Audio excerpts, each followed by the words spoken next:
Okay. Me neither. I don't want to do anything. So yesterday we did tissues, and so we did cells last semester, then tissues. Now we're going up another level, which is organs. So organs are groups of tissues that work together to perform a similar function. Just like tissues, we're groups of cells that work together, so you get the idea. Then organ systems are groups of organs that work together. So again, you're kind of seeing the pattern here. So we're going to look at how different organ systems are interrelated within the body to maintain homeostasis and help the whole organism survive. So that's really kind of what we're focusing on. Organ systems contribute to homeostasis, and each one does its own job to support the body, but they're also all connected together to, they like rely on each other. So the cardiovascular system, also known as the circulatory system, is going to overlap with the other systems because the circulatory system is basically the transportation, and it's going to carry the nutrients around the body. So the digestive is going to absorb the nutrients, the cardiovascular picks them up and carries them and drops them off at different places. So everything is interconnected together. Oh, somebody's probably airplaying something. Yep. Who? I don't know. Audrey Rowe. Who's Audrey Rowe? I don't know. I'm an airplay. Probably Tyler James. So, wait, Miss Ayers, for the vocabulary list, you said that it's the red words on the notes, right? Because it says, Usually, or any words that you're like struggling with. okay, because it just says go back through the notes and identify important concepts or words, so I was just, Miss Ayers, I need to tell you a secret. What's the secret? But I But it's can't being say it loud. recorded, so Uh, don't make it too big of a secret. nobody listen, everybody talk. That's something you won't find out. You're not old enough. Yeah, I am. Why? What, to gamble? No. Today. Well, those two. So organ systems are a multi-celled body, collectively, organ systems of a multi-celled body demonstrate a division of labor. They kind of divide up the purposes of the body so that we can accomplish many different things at the same time. Again, it's like this system does this and this system does that, but at the same time, they're all kind of interrelated too.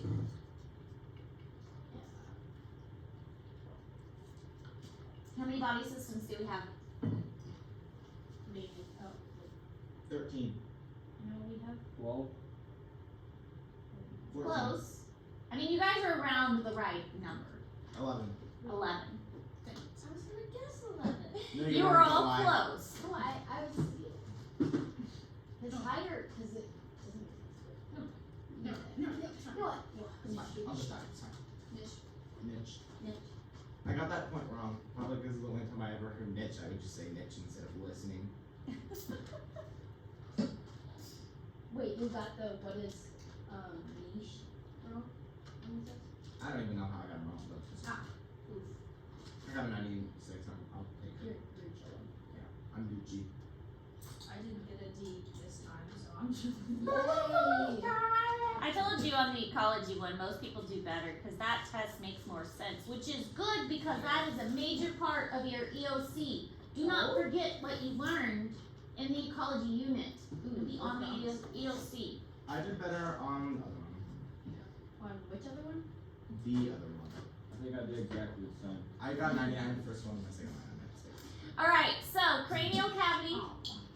Not This 100. is the spinal cavity.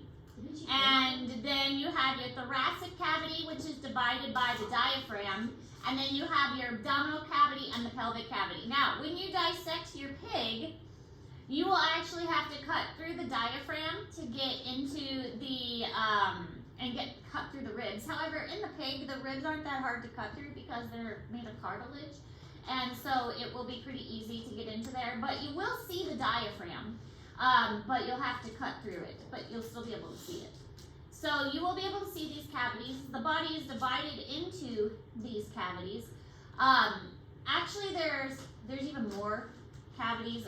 So this is called the dorsal cavity, and this is the ventral cavity, and they're kind of like subdivided. So like all of these would be the ventral, and these two are the dorsal. So it's like they're subdivided. But that's more of an anatomy thing. If you take anatomy, you'll learn that. Now you have planes. So this is if you're like a doctor or a surgeon and you're making cuts into the body and you're going to make a transverse cut. The transverse cut is also known as the cross section. So you're going to make a cross section. These are a little different depending on if the animal is four-legged or if it's two-legged, like standing up like us. So then the cuts get a little bit different. So we'll look at on the next slide what it looks like if the animal or the organism is upright. So a frontal is if you are kind of, I compare it to like shaving, like if you go like this would be like a frontal cut. Okay, so like if you shaved your nose off, that would be a frontal cut. So then you also have a sagittal. So a sagittal would be going this direction if you cut the individual in half. So that's a sagittal cut. And then a ventral surface. A ventral surface is your stomach, and a dorsal surface is the back. Okay. So you gotta get your directions right because I promise this will be a question on the test. Right. So make sure you know your directions. These are very important in terms of science, and when we do the dissection, I will go over the parts with you, and I will say, okay, the back of the pig is called the back of the pig is called posterior. No, the tail of the pig is called posterior, and the head is called anterior. The back is called. They're different? Back old, because the front is frontal. Well, the front is the cut. Anterior is toward the head. That's like toward the head. You're going anterior. Ventral surface posterior. The ventral surface is toward the stomach. Posterior is toward the tail. Dorsal is toward the back. So if you can also think of like a dolphin, they have a dorsal fin. Yeah. Okay? So a dolphin has a dorsal fin. So it's the back fin. They have a posterior tail on a dolphin. They have an anterior nose on a dolphin. Okay? But a frontal would be a cut. Like you cut them straight down. You're shaving the frontal layer off. Mid-sagittal, you're cutting them in half. Mid means like it's directly down the center. So sagittal cut would be like, this would be like a sagittal cut. If I cut myself right here, that's just a sagittal, but mid-sagittal would be right down the center. Does that kind of make sense? Before we move on to a person, because it's different on an upright person. So, are we good with this before we move on? For sure. Okay. Because on a person, it's a little bit different. When they're standing up, the directions change a little bit. Transverse is still transverse. You're cutting straight across, like you cut straight across the belly button. That's a transverse or a cross section. Frontal is still like shaving down, okay? Sagittal is still like cutting this way, like right and left. You're separating right and left. But posterior and anterior, this gets a little confusing now. Posterior means toward the back, and that's kind of the same thing as dorsal. So posterior and dorsal are the same thing when an organism is on two legs. And anterior and ventral are kind of the same thing when the organism is upright. Okay? But when they are down like this, ventral and dorsal are different, anterior and posterior are different. But they're kind of the same thing when they're upright.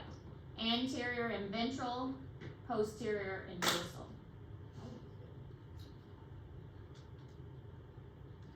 Alright, these are in Google Classroom, but they define the 11 body systems. Now, sometimes if you Google how many body systems there are, it might tell you more or it might tell you less. because sometimes the body systems will separate out the endocrine and the exocrine, and sometimes it will separate out male and female reproductive systems.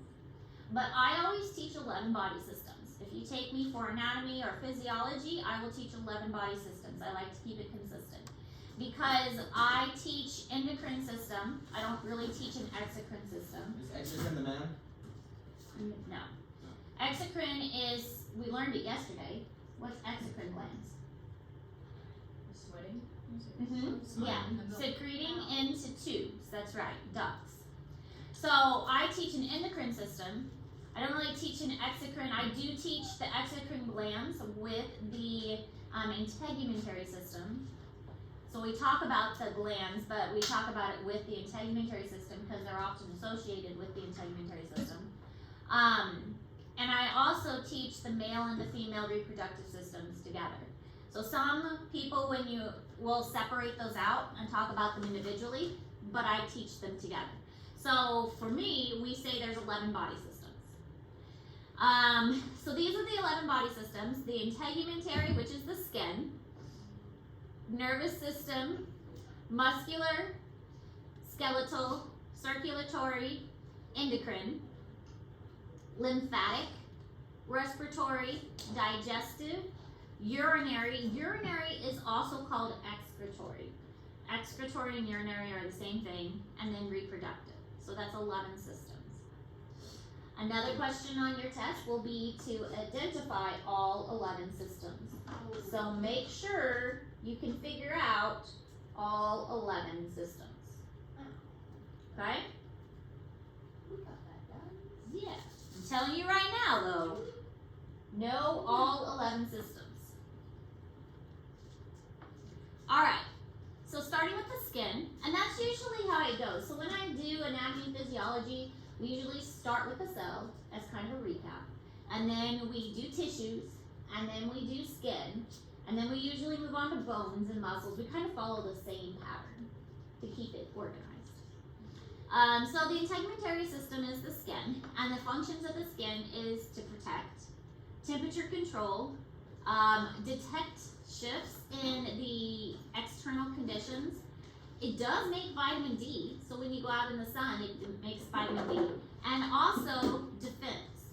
So with us, it's really not defending against much, except like bacterias and viruses and things. But think of other animals.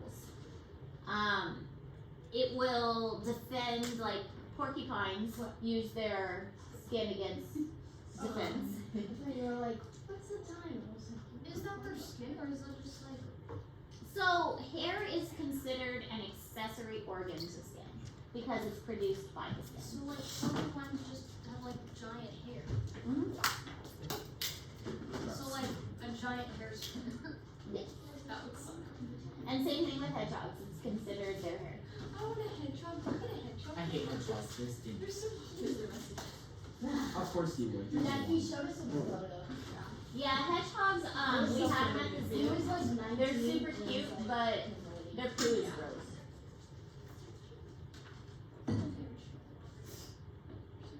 I keep seeing videos of like pet ferrets. I'm like, oh, they're so cute. I have ferrets. But Dude, I I'm would what animals never. do you not have? What do you want that you don't have? I guess we should say. I would love a skunk. Oh, Oh yeah, get the steam bag removed and do that Cute stuff. take. Love a skunk. I could do it like a possum or a raccoon. I feel like if I didn't just find them on the road, they would be cute. yeah. Get rid of their I have considered like a big tortoise. I know have a that. big tortoise. Yeah, I know you do, Telson. Actually, I only have one. One of them I know I have. But I have seen videos of how aggressive the males get, so I wonder if I could handle that. They don't get aggressive. At least mine doesn't. Yeah. But they do get really big. Mhm. Well, of So course, mine, it's like, It's like 5 years away. 5 years away. It's 5 years old and it's already like this big. And whenever they get to 80, you have to like move it around and wheel it around. Yeah. And so by the time they're 80, you'll be like 98. So Well, These that's are how long my 18 birds live. So like you're 90, you're 18. 80 years. It's a, the my daughter's going to inherit the birds. So I want I've got a bird really badly, but they also do ski. But I want a monkey. Oh, the birds don't sound bad at all. My mom said that they did, but I want a bird. I think it's an excuse so we did this. It probably is. My mom will. The birds she- are messy though, and they're destructive. Oh. Yeah, they tear up everything. Sugar has literally eaten my house. Yeah. Oh. Zozo's not so bad. Zozo doesn't tear up as much, but Sugar's Sugar, the name of my aunt's pet bird. Sugar is not sweet at all. He tears up everything. And like, see this scar right here? That was from Sugar. And then this one was from Zozo. But yeah, this one is just now healing over because Sugar bit me so hard. I want to get an exotic bird. Yeah. And I want to. I love my Zozo though. He's my boo. He came outside with us last night and he just sat there and talked to me the whole time. Anyways, so layers of skin is dermis and epidermis. Dermis is the innermost layer, and there's a lot of stuff going on in the dermis. It's got connective tissue, it's got elastin fibers, it rebounds really well. It's the more living tissue. It's got blood and vessels and sensory receptors. It's where the sweat glands and oil glands are located. It's where the hair follicles are located. If you get a tattoo, that is where the ink is deposited, is in the dermis layer. The epidermis is stratified squamous epithelium, and it has melanocytes that give color. It has some receptors, but a lot of it is dead cells. So the cells are, they start off alive, but then as they go toward the surface, they start to die off. And that's why if you've ever taken a needle and like stuck it under your skin, it doesn't hurt, is because like the outer layer of your skin is dead skin. And sometimes if you blister, you can like peel off skin and it doesn't hurt right away. That's because the outermost layer is dying. But it prevents water loss, and it is a protective barrier to prevent bacteria and viruses and things from getting into your body. So dermis is underneath, it's alive, it is got all of the stuff in it, and then the epidermis is the outermost layer, and it is more dead. I used to do that with thumbtacks. I did like 5 thumbtacks in one year. It was cool. It is really cool. My mom was. As long as you don't go too deep. I don't. My Get, mom was I wonder like, why. She's like, what are you doing? So this is what the skin looks like. This is called the hypodermis, Yeah. but it's not really a skin layer. There. This is the dermis, and it has all of the skin stuff in it. And then here is the epidermis. The epidermis can actually be broken down into layers too. If you take anatomy, we'll learn that. That's just too much for what we have now. The dermis is actually broken down into layers as well. Again, we're not getting into all that. But this, again, not a skin layer. This is part connective tissue with a lot of fat. But all of these structures, this is a gland here called a sebaceous gland. It oils and lubricates the hair. This makes your hair stand up when you have goosebumps. It's called the erector pili muscle, and makes your hair stand up when you have goosebumps. This is a sweat gland over here. So these would be, because they have ducts that lead to the surface, are they endocrine or exocrine glands? Exocrine. Because It's ducks. Exits into ducts, so those are exocrine glands. Good. This is what it looks like under the microscope. So this is your dermis layer down here, and this is your epidermis with all of the dead cells. So the cells are alive down here closer to the body, and they start to die off as they get outer here. So when you're sticking that like needle through your skin, you're sticking it through this layer. What? So basically we shed like a snake. Yes, pretty much, yeah. And all of this is shedding off as it reaches the surface. This is alive, like this layer, and then as it goes out, this is, and see, rapidly dividing cells. Below them, this is alive. This is all dying off, and then it sheds off. This is your dermis, and then these parts poke up like this, so the skin interconnects, so it doesn't just like slide off your body. So it's like your skin is joined to the layer below it, so it's all connected together really good. I think we covered all of that. There's a lot of blood vessels in the, there's a lot of blood vessels like right up in here to nourish the rapidly dividing cells. Not dividing up here, but there's a lot of blood vessels like right in this area. Oh look, we're done. Wow. We've got so much time left for you to work on your, oh, there's a new assignment, I forgot. Because the vocabulary list is kind of a continuous thing. So you're going to do a 11 body system summary. So the 11 body system summary is not going to be due until next week to give you some time to work on it, and that way you don't have to stress about it. But this is going to be a summary of each of the body systems. I'm going to post this in just a moment. You're going to look up, you're going to summarize all of the body systems so that you have an understanding of what each one does. Now, we're not going to be able to go over every single body system in great detail. However, it is important to understand, like, for instance, the endocrine system and the lymphatic system, those two especially get forgotten a lot, but they are important systems. So making sure you understand what each of one of those do and why they are important, even though we don't go into as much detail about them. So that's what the 11 body system assignment is going to have you do, and it'll be due next week instead of this week. Questions?